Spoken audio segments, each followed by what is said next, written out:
We spent a good deal of time in chapter 6. Surely it seems not exhausting it, but we've done all but our questions unless there's additional comments.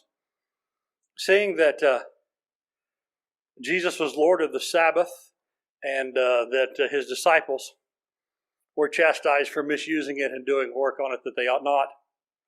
Then we saw the choosing of the 12, the healing of great multitudes who had come, and afterwards Jesus preaching to them. And this said it as he came down the mountain into a flat place. So sometimes called the Sermon on the Plain, but pretty obviously a shorter retelling of the 3 chapters of Matthew, chapters 5, 6, and 7, the Sermon on the Mount. So Beatitudes, woes, love your enemy, don't judge, know that you'll be known by your fruit, not your profession, and then also to listen to what he said, not just calling him Lord, but hearing and doing is the wise way and the building of your house on a rock. Anything short of that, other than that, would be building on sand. So that was chapter 6. And so the questions, and we'll try to do this briefly.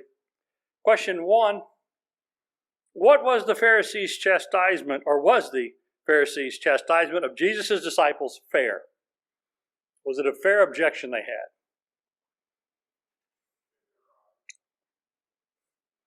I guess if people justify themselves, if I did it, it must have been fair. Thought it was right at the time. Ben, what were you saying? By their traditions. Of course, they themselves in their traditions, I'm sure, would have justified David.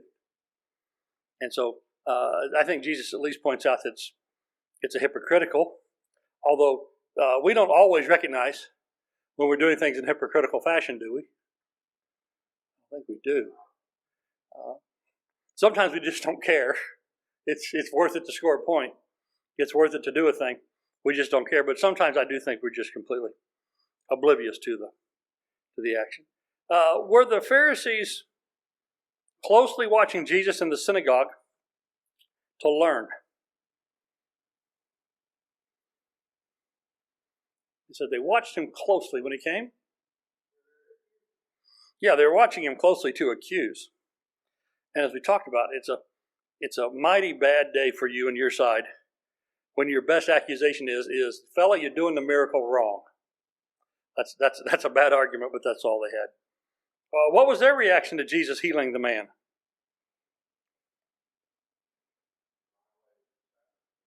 Yeah, they became indignant. They're upset that Jesus heals a man on the Sabbath. Of course, the people are happy. How about the man? But he's really happy. For what 2 things did Jesus do when he and the 12 came down from the mount? He did 2 things.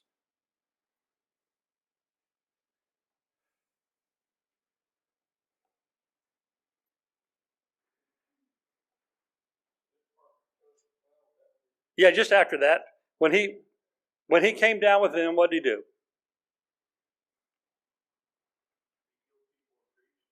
He healed multitudes, healed a great number of people there, and he preached. So we know that there are 35 specifically recorded miracles in the Bible. Remember, I had my Dixon Study Bible, which when I was a kid, it seemed like everybody had one of those who was a serious Bible student. And it had a nice chart in the back of 35 miracles of Jesus. But as I looked and grew older and learned a little more, I found out there's a couple places where it just says he healed people that didn't mention in that list of 35. But certainly, it doesn't count when we talk about 35 specifically recorded miracles. It doesn't count just healing everybody that comes. There's a couple of times when Jesus just healed everybody that came out of a great multitude. And so we just wonder how many people might that have been? Just countless. So he heals countless numbers, and then he preaches to them. Various ones who teach you about public speaking and sermonizing and the like, they'll tell you to have a good introduction to get people's attention. I don't think I can do anything rhetorically or theatrically They would get people's attention, like healing all of their, all of the sick who were there, healing their mother, healing their neighbor, healing that lame guy who limped in beside you. Just imagine the rapt attention to the sermon after that. Why is it, number 5, why is it woe to you when all men speak well of you?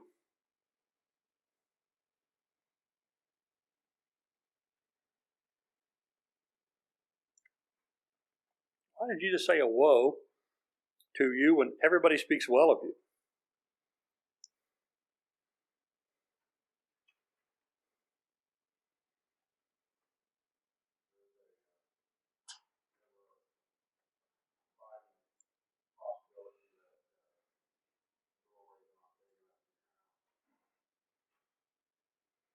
So we have such marvelous bestsellers as How to Win Friends and Influence People. Anybody read that?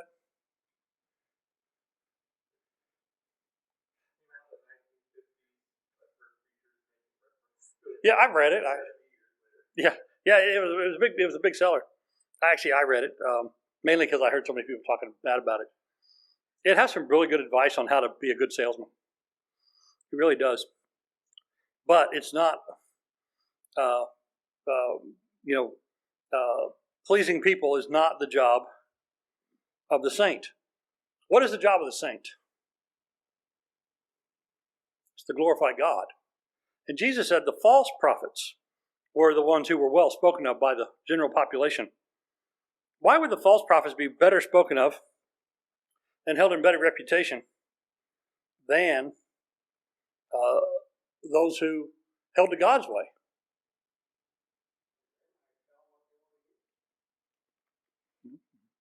People have itching ears and heap up teachers in accordance with that. It might be that they specifically say things and do things to gain popularity and to gain a following, where at times the servant of God, he has to do things that go contrary to that. Now, that's not an excuse to make yourself odious, is it?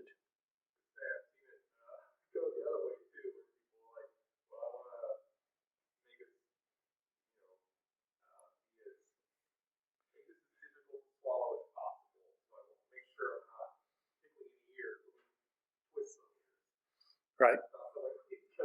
Right. Now, and you think about the teachings of Jesus through the Gospels. How many times did he make things intentionally difficult? A few times. A few times when there was a problem needed to be corrected. But how many times did he speak graciously and kindly? And did he speak in a winning and winsome way? A whole lot more. And so let it be that the objection is to the content, not the messenger. Don't give them extra reason not to believe. And also don't just we're just going to prove. Jesus said it's a small group that's going. We're going to make sure to prove that. Or over in 1 Peter in the old King James, it said the Lord's going to have a peculiar people, and we don't have to be as odd as possible to try and meet that, right? That's not what peculiar means there, but some people do seem to go that way. So, woe to you, because that's how they treated the false prophets. Number 6, what should you do for those who hate you or curse you?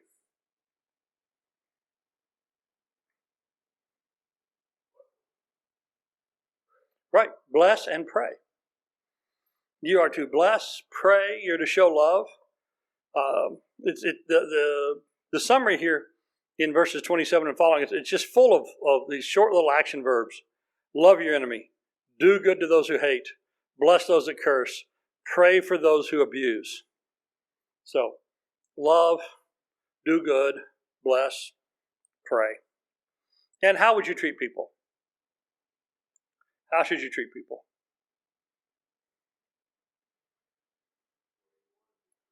The way you want to be treated. So we have the golden rule, Matthew 7:12. We also have the golden rule here, Luke 6:31. And why should you be merciful?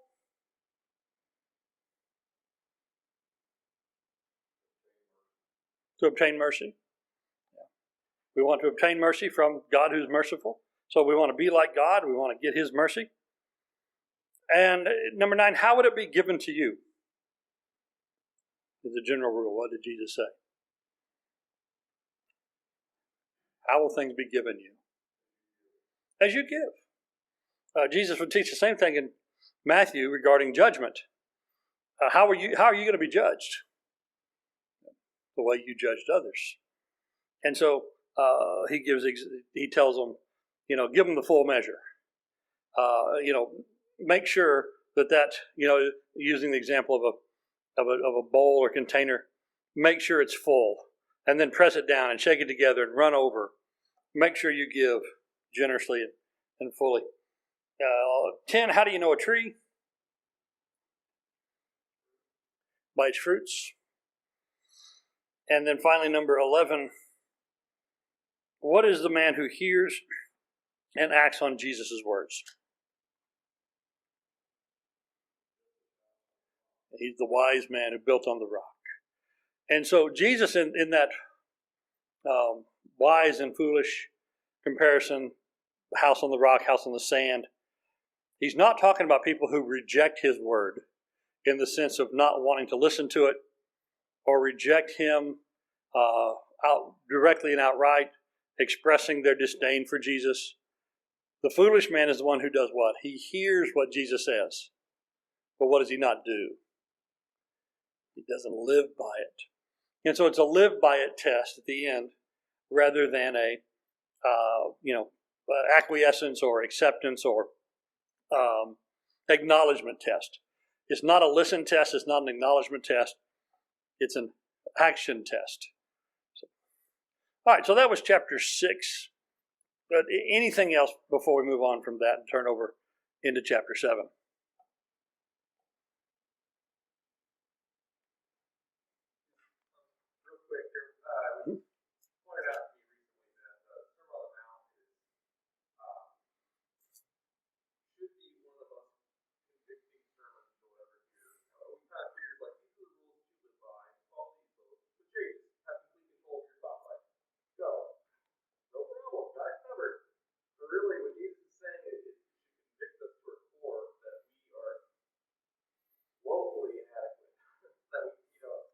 But Matt, I haven't abused anybody. I haven't hit people.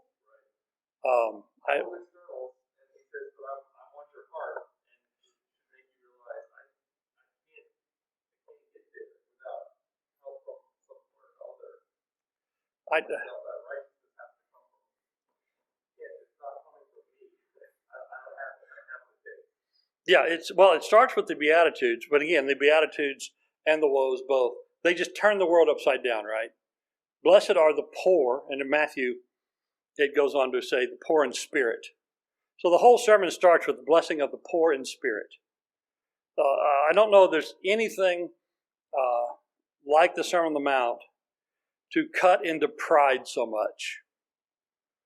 Just, hey, I didn't commit adultery. Oh yeah, well, what about? I didn't kill anybody. Did you hate? Did you lust? I'm nice to all my friends and family and most of the congregation. It's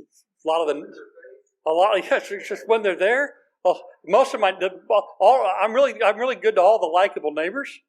Not that one guy, but the rest of them, the likable neighbors. I'm really good to them. And, they're pretty good to me, and we get along just fine.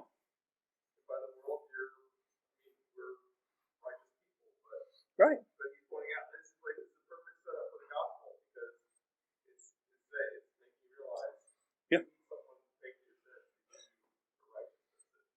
Yeah. And I even give to that one guy. I've given him money over and over, and I've given him plenty of time to pay me back. And he always has mostly. And so I keep giving to him every time he asks, because and I give him plenty of time to give it back. And then what's the Sermon on the Mount say? Give without expecting return. Love those who don't love you. Don't love those who aren't like you. When you give, again, the longer version in Matthew particularly, but when you give, how do you do that? With a comically large check, right? You do it secretly, and you do it cheerfully, And what about when you pray? Well, they need to see me praying so they know I pray, right? I didn't, they know I'm fasting because, if I wash my hair and I wash my beard, they're going to know I'm fasting, right? That's how they're going to know. Some of you clean-shaven guys, I don't know how they know you're fasting or not. Don't you even fast, man? But what did Jesus say about your fasting and your prayers and your generosity and all of that? You just take care of that between you and God.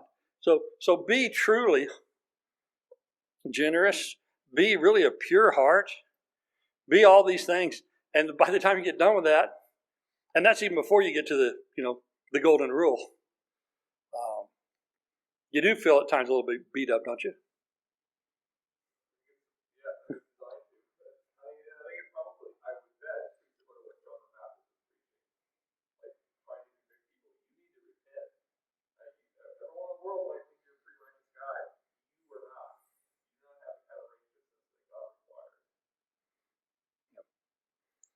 Yeah. So he tells them, don't judge your brother. Look at the real fruit of a thing. Yeah, it's that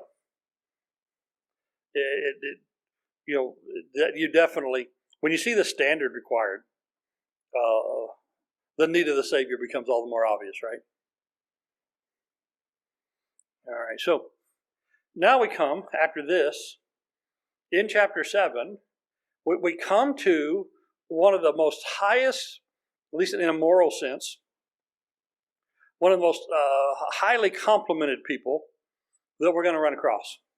One of the most, by everything you can see and by every evidence of heart, one of the most righteous and faithful people we'll run across in the entirety of the gospel. And of course, it's a man, we don't know his name, but we know his position. He's a centurion. Now, being that he's a centurion, we can also, especially when the Jewish leaders talk about the man who loves our nation, we can know for an absolute certainty this man is a foreigner. So we don't know where he's from, but he serves in the local Roman legion, and he's obviously been here in Capernaum for a while.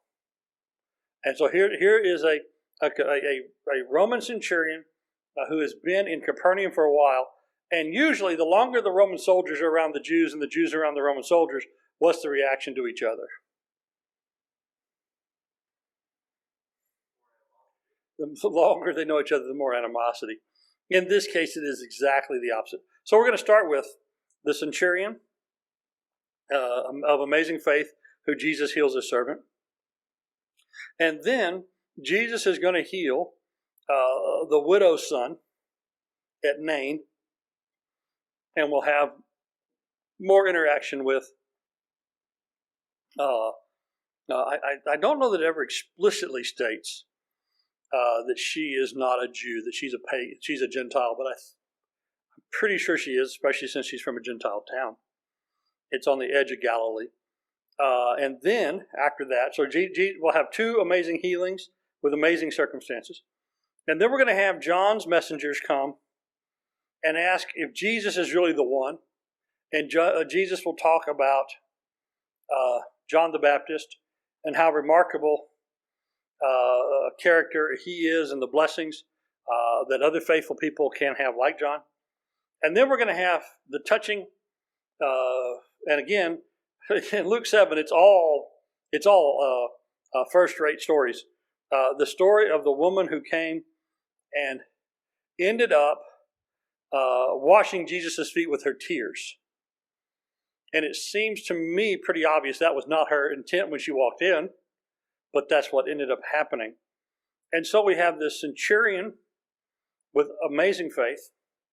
We have this amazing story of a resurrection from the dead. We have John the Baptist, who of course is notable, faithful person. And then we have this really touching story of the woman who's been forgiven, who gets overwhelmed in the presence of Jesus. And so if it weren't for a few Pharisees being nasty and cold to Jesus intentionally, it'd almost be a perfect chapter. But what we find here is grace of Jesus, power of Jesus. We find faithfulness. We find joy, and we find just such relief with some, but then just a purposeful coldness of heart, and just in being intentionally rude and petty on the part of some others. So, really, four very notable and arresting stories in Luke 7. So we'll start with the one about the centurion servant. First 10 verses or so here of chapter 7. When he finished these sayings in the hearing of the people, he went to Capernaum. Now a centurion had a servant who was sick to the point of death, who was highly valued by him. So a highly valued servant. And one of the things that makes a good leader of any kind, in this case he's a military fellow, but a good leader, a good man in authority, is that they care for those under them. And so when you have a boss, when you have a leader who doesn't seem to care if you live or die and treats you that way, what's the morale of whatever unit you're in? Be it a job site, military unit, congregation, family, whatever. In whatever organization you're in whatever way you have a relationship, if the guy at the top doesn't care about the ones below, you got problems. So he's highly valued by his. Now, it says servant. I didn't look it up. I think it's probably a slave here. Anyway, whether it's a bondservant, a servant as we think about, or a slave, I think it's most likely slave. But anyway, he highly values these people that are with him. And when he heard about Jesus, he sent to him the elders of the Jews, asking him to come heal his servant.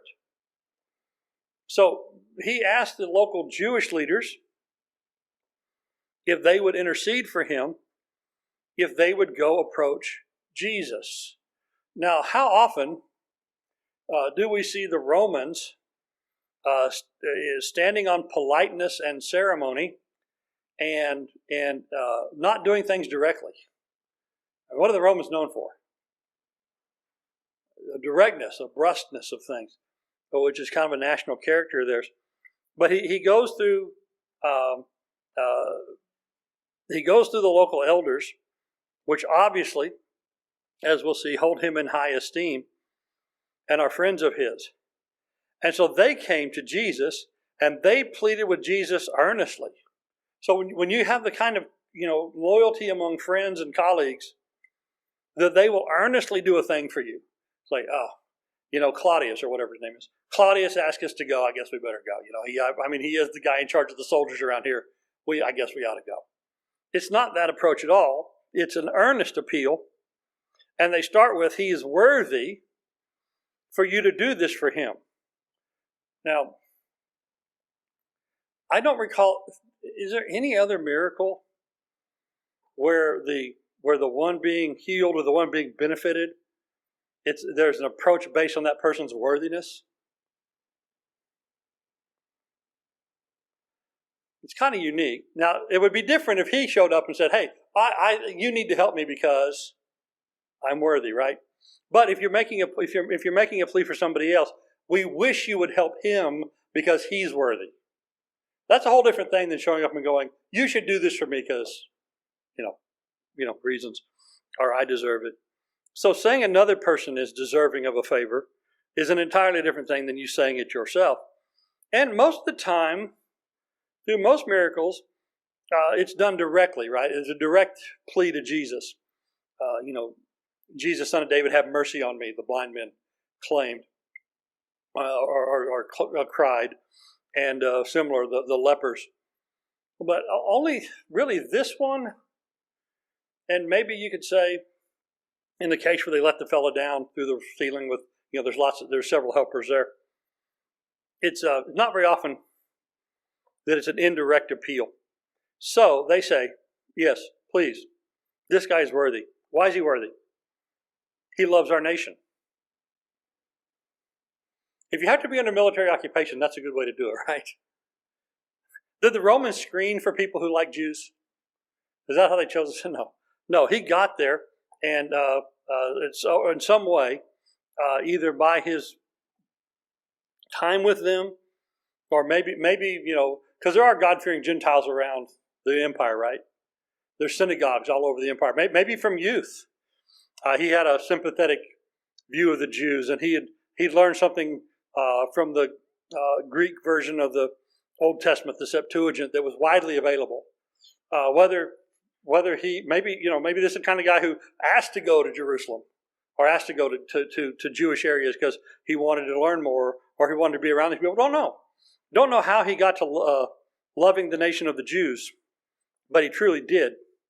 And he built us our synagogue. Oh, it's not just he says he likes us. He built our synagogue. And so when he needs some Jewish elders, in this case, to help him, he knows some, doesn't he? He's not just a patron of the synagogue. He's the guy that paid for it. And so Jesus went with them. I got to say, that's a unique thing, isn't it? Just the fact that he would do that. It also, I was thinking about this. I'm not sure, either this guy must have been wealthy, because I don't think just on a centurion salary you could do this, right? Probably not. Or either this guy was wealthy, or he had his soldiers build the thing. One or the other, I don't know which. It seemed like it must have been one or the other. So Jesus goes with them, and when he's not far from the house, so evidently somebody told him, hey, they're coming. The centurion sent friends again, and they say, Lord, don't trouble yourself. I am not worthy. Here's the thing. Notice this. This is about worthiness again. I'm what? I'm not worthy. What did the Jewish elders of the synagogue say?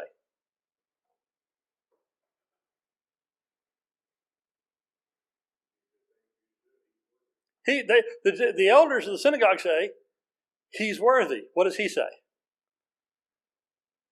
I'm not worthy. All right, which is it? Is he worthy or not worthy?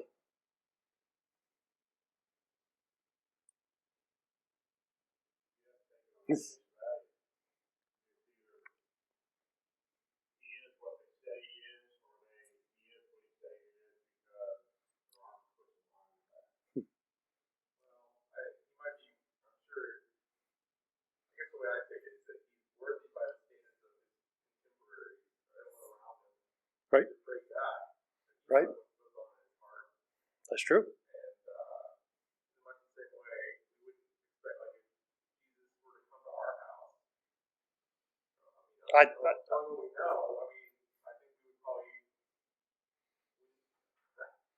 That's right. I think that's right, and also this, as the messenger relays it. Look, you don't need to come to my house. I'm not worthy of that. You're a great prophet. You're a miracle worker. I know you don't need to come all the way to my house. That's not necessary, because you can just say the word from there. But what we do notice, the right order of things here, is he's held in high esteem by other people who say, and I think rightly, I mean, here's a man who Jesus is going to say, I haven't seen such faith as this. Jesus is going to marvel or be amazed, verse 9.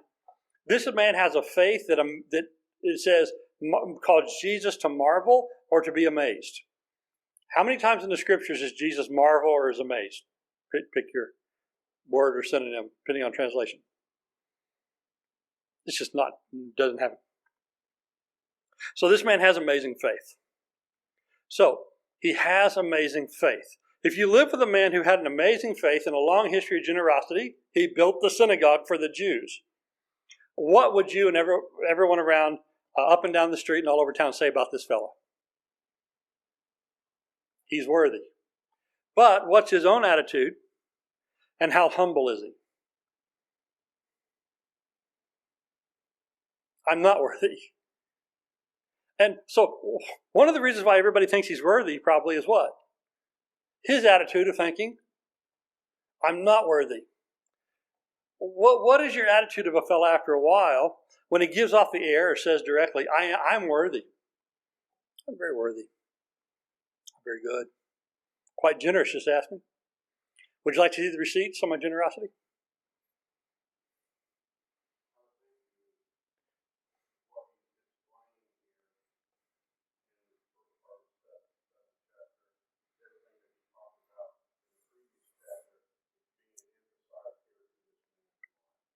Yeah. Jesus said, you'll know them by their fruits. What's this guy's fruits? Good. Yeah. He cares for his servant who's sick. He has a long history of helping the Jews when he's not one. He's been obviously generous. He's humble. He says, I'm not worthy for you to come to my house. Right? What did John the Baptist say about Jesus when Jesus approached John? I don't need to baptize you. And he'd said before Jesus came, he said, I'm not worthy to untie his sandal. Yet who was John? So he has that kind of attitude, that kind of humility. So we have this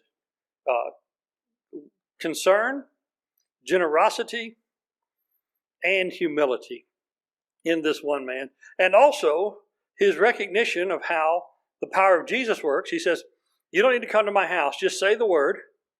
Let my servant be healed. He said, I'm also a man under authority. I have soldiers under me.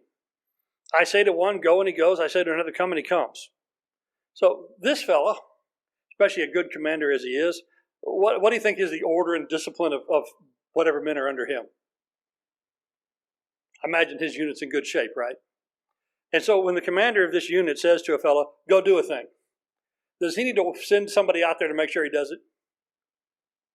Probably not on a regular basis.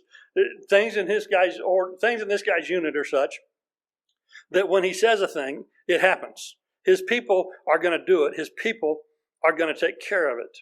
And so he says, basically, you have the same authority over disease, right?